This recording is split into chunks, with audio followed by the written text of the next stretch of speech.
Hi everyone, welcome to maths at your finger tips. आज के इस वीडियो में मैं आपको बताऊंगी क्यूबिक इक्वेशन को फैक्टराइज करने की सेकेंड मेथड।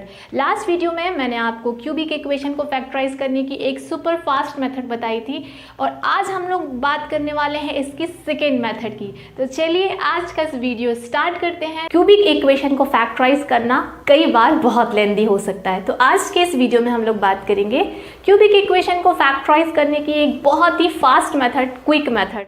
सपोज हमें ये क्यूबिक इक्वेशन दिया हुआ है। सबसे पहले हम क्या करते हैं, जो भी कांस्टेंट टर्म है उसके सारे फैक्टर्स लिख लेते हैं। यहाँ पे कांस्टेंट टर्म है -120, उसके सारे फैक्टर्स लिखिए। फैक्टर्स वो नंबर्स होते हैं जो इसे डिवाइड करें, तो -120 को डिवाइड कौन कौन करेगा वो सारे नंबर्स हमें लिख देना है। +-1 +-2, इवन नंबर है तो 2 होगा ही। और तो ये मैंने सारे फैक्टर्स -120 के लिख लिए। अब क्या करना है आपको इस इक्वेशन में से दो नंबर्स की जरूरत है। पहला कोफिशिएंट ऑफ x², यानी इस इक्वेशन में x² का कोफिशिएंट क्या है -23, और दूसरा कांस्टेंट टर्म, तो ये मैंने लिख लिए हैं। अब आपको इन फैक्टर्स में से ऐसे 3 नंबर चुनने हैं जिनको ऐड करने पे -23 आ जाए और जिन्हें मल्टीप्लाई करने पे -120 आ जाए। ठीक है, तो -120 यानी कि नेगेटिव आ रहा है। ये तब हो सकता है जब या तो 2 नंबर पॉजिटिव हो और एक नेगेटिव हो, या तीनों नंबर नेगेटिव हो और जो सम आ रहा है वो भी नेगेटिव है। तो हम लोग इस डायरेक्शन में सोचेंगे कि हमें ऐसे 3 नंबर चुनने हैं जो शायद तीनों नेगेटिव हो सकते हैं। तो अब इनमें से हम जितने जल्दी आप उन नंबर्स को सोच लेते हैं, आपके फैक्टर्स उतने जल्दी तैयार हो जाते हैं और प्रैक्टिस करने से ये बहुत जल्दी होगा। तो अगर मैं इनमें से नंबर्स लेती हूँ -1 और दूसरा नंबर मैं ले लेती हूँ -10 और तीसरा नंबर मैं ले लेती हूँ -12। अगर मैं ये 3 पेयर लेती हूँ, क्योंकि इनका सम आ रहा है -23, तो इनका सम आ रहा है -23, ठीक है, और इनका प्रोडक्ट भी यही आना चाहिए। तो अगर मैं इन तीनों नंबर्स को कर देती हूँ multiply, so obviously minus minus plus, और ये आ जाएगा मेरा -120। तो यस, आपको वो नंबर्स मिल गए हैं। तो just you have to write कि द फैक्टर्स आर, अगर आपको नंबर्स नेगेटिव मिले तो यहाँ माइनस ही रहेगा। x-1, दूसरा नंबर आपने सोचा था -10, तो x-10, तीसरा नंबर x-12।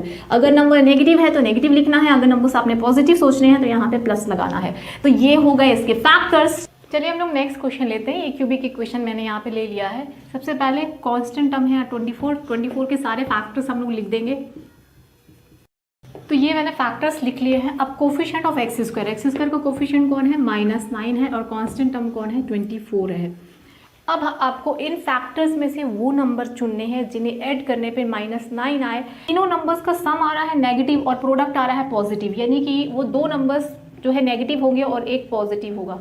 तो अगर मैं इनमें से पेयर चुनती हूँ -6, -4 और +1 का, अगर इन तीनों नंबर्स को -6, -4 एंड +1 अगर हम इन्हें ऐड करते हैं तो -10 + 1 यानी -9 आ जाता है। और अगर मैं इन्हें कर देती हूँ मल्टीप्लाई तो ये आ जाता है 24। तो yes, you got the number. जितने जल्दी आप नंबर सोच लेते हैं उतनी जल्दी आपके फैक्टर्स तैयार हो जाते हैं। तो नंबर्स मिल गए हैं -6, -4 एंड +1। तो इसके फैक्टर्स होंगे x-6, x-4 एंड x+1।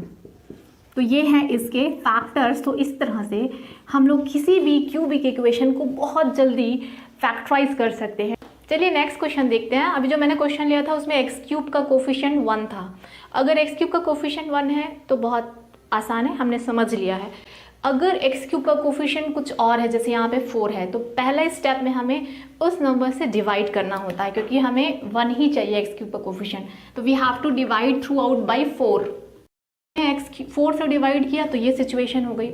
अब जैसे हमें 2 नंबर से मतलब होता है, तो अब हम लोग लिखेंगे जो हमारा कांस्टेंट है उसके फैक्टर्स क्या होंगे, +-1 होंगे।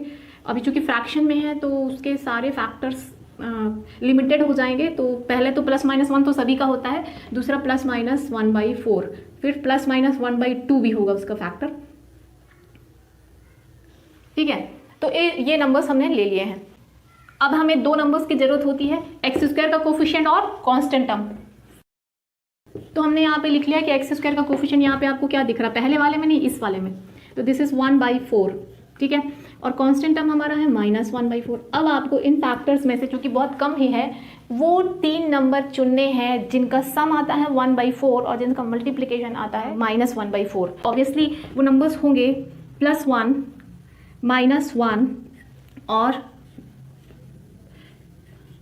1/4। अगर मैं ये 3 ट्रिपलेट्स लेती हूँ, अब देखिए अगर हम इनको ऐड करेंगे तो क्या सिचुएशन होगी कि ये दोनों तो हो जाएंगे कैंसिल और 1/4 आ जाएगा, तो एडिशन तो 1/4 ही चाहिए।